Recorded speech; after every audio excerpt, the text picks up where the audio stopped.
Hélène Perlin a livré un témoignage bouleversant. La fille aînée de François Bayrou s'est confiée le mardi 22 avril dans les colonnes de Paris Match, 2 jours avant la sortie du livre « Le silence de Betaram ».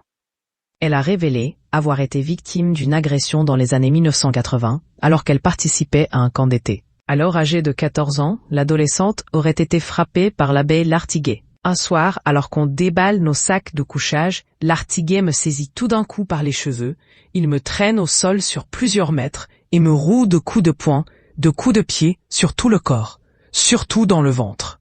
Il pesait environ 120 kilos, s'est-elle souvenue. François Bayrou aurait appris l'agression de sa fille quelques heures avant la publication de son témoignage. Lors d'un point presse en Isère, le mercredi 23 avril, il a déclaré « En tant que père de famille, ça me poignarde le cœur.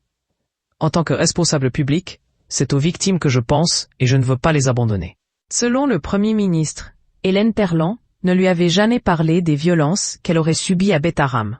Il a ensuite estimé que la plupart des jeunes victimes auraient gardé le silence pour protéger leurs parents.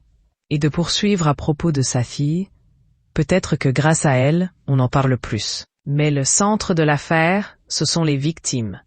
Celle-là dont je ne veux pas lâcher la main. Au cours de son témoignage, Hélène Perlin a tenu à prendre la défense de son père. Alors que François Bayrou est accusé d'avoir eu connaissance des agressions des élèves de Betaram, sa fille a assuré le contraire. Elle a notamment indiqué être restée 30 ans dans le silence. La quinquagénaire a ensuite expliqué à propos de son père. Il n'a pas couvert, il est juste paumé au milieu de ce dispositif pervers parce qu'il est intriqué plus que les autres en tant à l'époque que conseiller général, puis ministre, parent d'élève, catholique pratiquant. François Bayrou doit être entendu par la commission d'enquête parlementaire le 14 mai prochain.